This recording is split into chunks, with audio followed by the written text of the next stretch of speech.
Hello friends, welcome to my YouTube channel. Exercise 14.3 से question number 3 करेंगे। Workout the following divisions.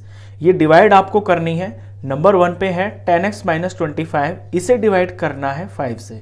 तो जब भी आपके इस तरह के क्वेश्चंस होंगे, सबसे पहले आप इन्हें फ्रैक्शनल फॉर्म में लिख लें, यानी न्यूमरेटर अपॉन डिनोमिनेटर की फॉर्म में। जिसे डिवाइड करना होता है उसे हम ऊपर लिखते हैं और जिससे डिवाइड करना होता है उसे हम नीचे लिखते हैं। तो अभी जो ऊपर ये एक्सप्रेशन दिख रही है आपको, इसमें ये देखते हैं कि क्या इन दोनों टर्म्स के अंदर कोई ऐसी चीज है जो कॉमन है। तो मैं देख रहा हूं जो 10 बनता है ये बनता है 2 5 ज़ा 10 से, और 25 के प्राइम फैक्टर्स करें तो ये 5 5 ज़ा 25 हो गया। तो 5 मुझे दोनों के अंदर कॉमन दिख रहा है, तो दोनों टर्म में से मैं 5 को कॉमन ले लेता हूं। 5 से अलग अब कुछ नहीं है, तो फर्स्ट टर्म में से बच जाएगा, यहां से 5 बाहर आ गया तो ये 2 बच गया और ये x बच गया। जब आप इसे प्रोडक्ट भी करेंगे तो देखेंगे 5 2 ज़ा 10 और ये x, यानी कि आपने ठीक लिखा है।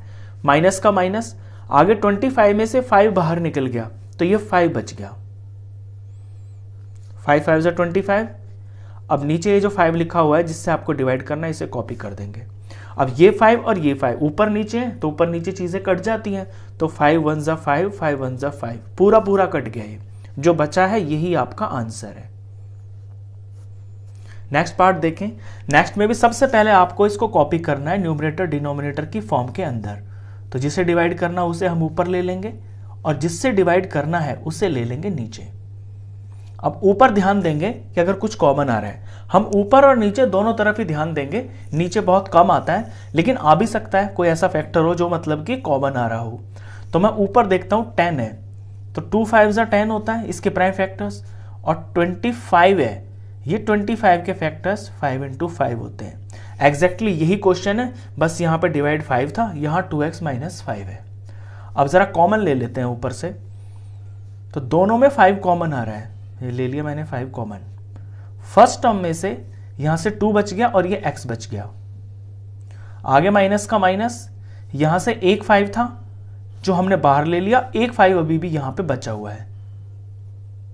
तो ये तो हुआ न्यूमरेटर का पार्ट। अभी डिनोमिनेटर में हमारे पास है 2x - 5।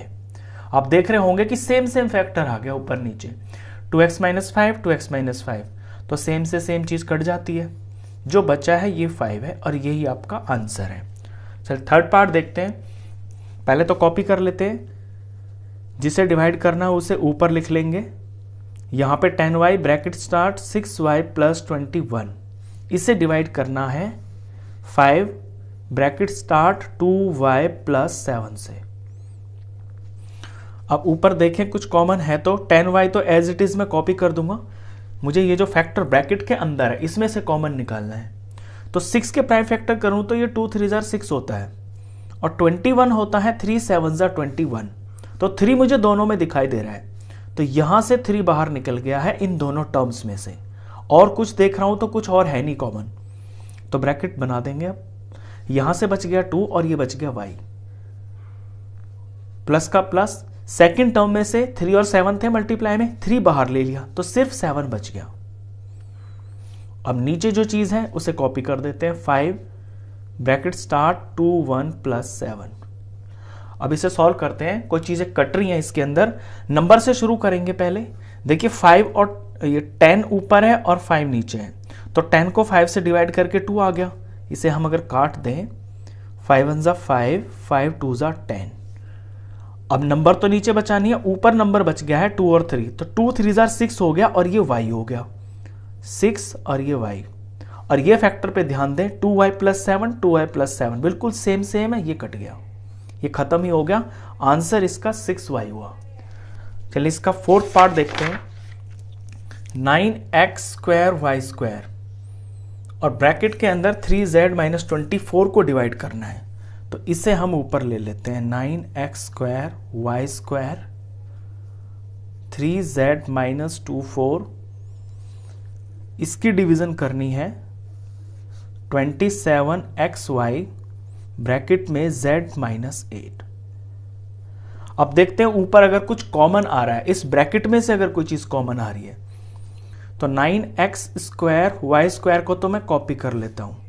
ब्रैकेट में 3 को देखूं तो 3 1 ज़ा 3 होता है, और 24 के प्राइम फैक्टर्स अगर कर दें तो 3 8 जार, प्राइम ना करें मल्टीप्लाई में ही लिख दे 3 8 जार 24। मुझे तो बस एक चीज कॉमन चाहिए, मैंने देखा 3 दोनों के अंदर आ रहा है, तो इन दोनों में से 3 बाहर आ गया और कुछ आ नहीं रहा, तो ब्रैकेट बना के जो बच गया उसे लिख देंगे। फर्स्ट टर्म में से 3 बाहर आ गया तो z बच गया, माइनस का माइनस। सेकेंड टर्म में से 3 और 8 थे, 3 बाहर आ गया तो 8 बच गया। बस ऊपर से मैंने जो कॉमन निकल रहा था वो मैंने सारा निकाल लिया है। नीचे z माइनस 8 है, इसमें से तो कुछ कॉमन निकल नहीं रहा, तो नीचे का जो सारा पार्ट है इसे एज इट इज कॉपी कर देते हैं। 27xy और ये z माइनस 8। अब ये डिवीजन में है तो जो एक जैसी चीजें होती हैं वो कट जाती हैं। सीधा सीधा आपको एक तो ये दिख रहा है कि z माइनस 8 से कट गया पूरा पूरा। यहां नंबर पे ध्यान दें तो ऊपर 9 इंटू 3 है, 9 3 जा 27 होता है और नीचे भी 27 है, तो 9 इंटू 3 से ये पूरा 27 कट गया। अब जो बच रहा है एक्स स्क्वायर और वाई स्क्वायर और नीचे एक्स वाई, तो ऊपर तो 2 बार x है और नीचे 1 बार x है, तो 1 से 1 कट गया तो 1x बच गया। ऊपर 2 बार y है और नीचे डिवाइड में 1 बार y है, तो 1 से 1 कट गया तो y बच गया। यही इसका आंसर है। चलिए नेक्स्ट पार्ट देखते हैं, फिफ्थ पार्ट। फिफ्थ में ये चीज आपको डिवाइड करनी है, तो पहले मैं इसे ऊपर लिख लेता हूं 96ABC bracket start 3a minus 12 bracket start 5b minus 30। इससे डिवाइड करना है तो इसे लिख लेते हैं डिनोमिनेटर में 144 ब्रैकेट में a माइनस 4 और ब्रैकेट में b माइनस 6। अब ऊपर देखते हैं अगर इन दो ब्रैकेट्स के अंदर से कुछ कॉमन आ रहा है, तो पहले तो मैं 96ABC को कॉपी कर लेता हूं। अब 3a माइनस 12, 3 1 जार 3 होता है और 3 4 जार होता है 12, तो दोनों के अंदर 3 कॉमन आ रहा है, तो मैं 3 कॉमन ले लेता हूं। जब यहां से 3 मैंने बाहर ले लिया तो सिर्फ a बच गया, a 1 जार a, माइनस का माइनस, यहां से 3 बाहर ले लिया तो सिर्फ 4 बच गया।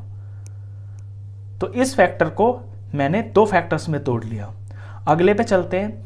अगले में 5b और माइनस 30 है, तो 5 1 जार 5 होता है और 5 से अगर 30 को डिवाइड करें तो ये 6 पे आता है, यानी 5 6 जार 30। तो 5 एक ऐसा नंबर है जो दोनों के अंदर कॉमन आ रहा है, तो यहां से निकल के आ गया है 5। अब इस ब्रैकेट में यहां पे फर्स्ट टर्म में बच गया है b, माइनस का माइनस और 5 बाहर आ गया तो यहां सिर्फ 6 बच गया। तो ये ऊपर ऊपर ये जो दोनों ब्रैकेट्स थे ना, इनको मैंने बिल्कुल अलग अलग कर लिया है, इनमें जो कॉमन था वो मैंने बाहर निकाल लिया। नीचे की चीज में कोई भी कॉमन नहीं है, a माइनस 4 में कुछ कॉमन नहीं आता, b माइनस 6 में कुछ कॉमन नहीं आता, बस कॉपी कर लेते हैं। तो नीचे का पार्ट मैंने ये कॉपी कर लिया। अब जो चीजें आपको साफ साफ दिख रही हैं, कट रही हैं, उन्हें आप काट सकते हैं। देखिए b माइनस 6 से पूरा कट गया। ये सारे के सारे मल्टीप्लाई में ना, और ये भी मल्टीप्लाई में, तो मल्टीप्लाई में चीजें ऊपर नीचे कट जाती है। ये b माइनस 6 से कट गया, a माइनस 4 से कट गया। अभी नंबर पे हम ध्यान देते हैं।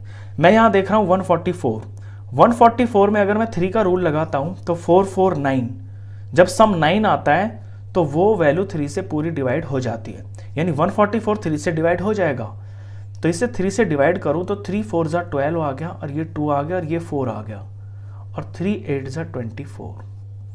ये पूरा 3 से डिवाइड हो रहा है। यहां भी मैं देख रहा हूं 9 और 6, 96 में 9 और 6 15 हो गया, ये भी 3 से पूरा डिवाइड हो जाता है। तो इन दोनों को मैं 3 से काट सकता हूं। फिलहाल मैं इसको 3 से डिवाइड कर रहा हूं, इसे 3 से डिवाइड करूंगा तो 48 आ गया, और ये मैं ये ध्यान में रख के कर रहा हूं क्योंकि यहां मुझे 3 दिख रहा था ना, ये 3 1 जा 3 हो गया। अब ये 48 और ये 96 है। 48 का टेबल अगर आपको पता हो तो 48 1 जार 48 होता है और 48 2 जार होता है 96। अभी जो कुछ बच रहा है ऊपर बस उसका प्रोडक्ट हो जाएगा, नीचे तो कुछ नहीं बच रहा, ये सारा 1 बन गया, ये दोनों फैक्टर्स कट गए। ऊपर बच रहा है ये 2 और ये 5 और यहां पे a b c, तो 2 5 जार 10 हो गया और ये a b c, यही इसका आंसर है। क्वेश्चन खत्म। तो इस वीडियो में बस इतना ही। नेक्स्ट क्वेश्चंस के लिए मिलते हैं फिर नेक्स्ट वीडियो में, तब तक के लिए गुड बाय।